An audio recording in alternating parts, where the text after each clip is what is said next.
Hello, good afternoon, and good morning to my subscribers. Hope everyone is doing fine. So today, what we are going to discuss, this is the second episode of driving licenses around the globe.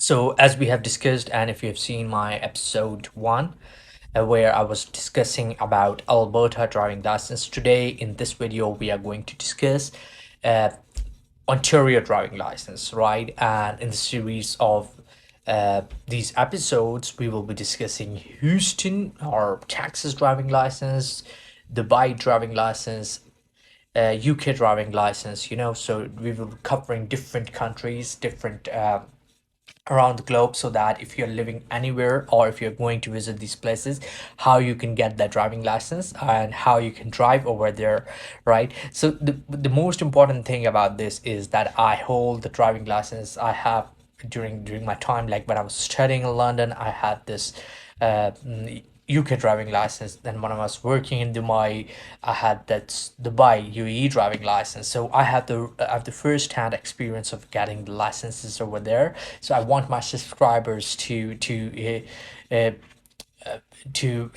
want to help my subscribers so that they can easily attain these licenses, right?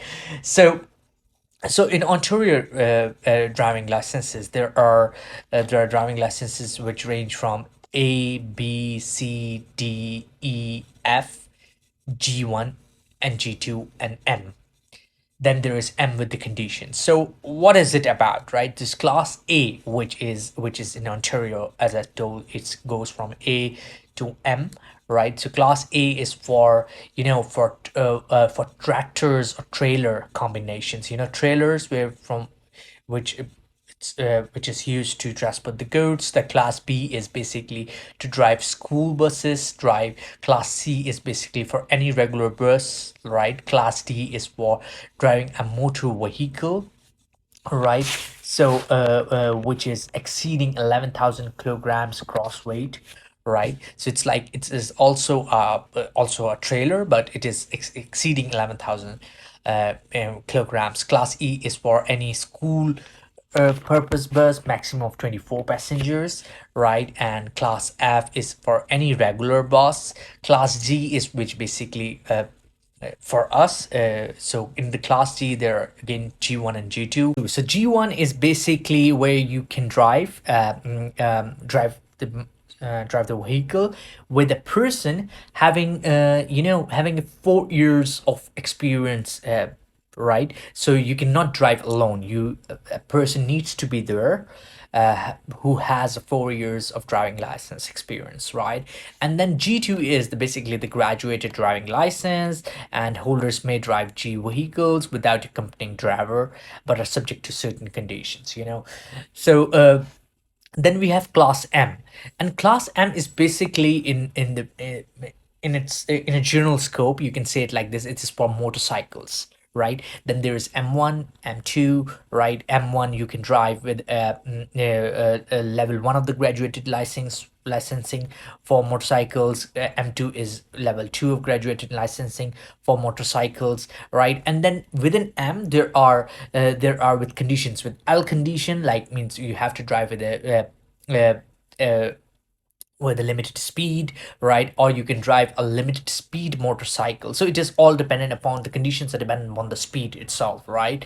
And so that's the thing. And majorly, what I would recommend you guys over here is that once you arrive over here, and if you have a driving license from Pakistan, let's say, right, then if you have an experience, then just go to Service Ontario, give it to them. They will verify it with the Sindh government, the Punjab government, right, or the federal governments, right. Once it is verified, you can get a G1 right at the moment, and you will be eligible for a G2 road test right there. So what I would recommend to you guys who are immigrating from India, from Pakistan, right? What they do is they get a 3 lessons at least of brush up classes, so that they know what are the rules, what are the traffic rules over here in Ontario. depending on the specific province, right? Where you have to stop, if it's a four-way sign or whether it's a three-way sign or whether it's a yield sign. We all know these things while driving back in our countries, whether it's India, Pakistan, Dubai, Houston, London, you know, or from wherever you're coming, right? But just to get a brush up license, the brush up license cost is around 40 $50 per hour, right? And then you just appear for the road test, get your driving license. It will be mailed to your home address within 2 weeks, within 14 days, and that's it, buddy. You're good to go. Enjoy with your family, go around, and that's it. The next video will be on London driving license. Take care.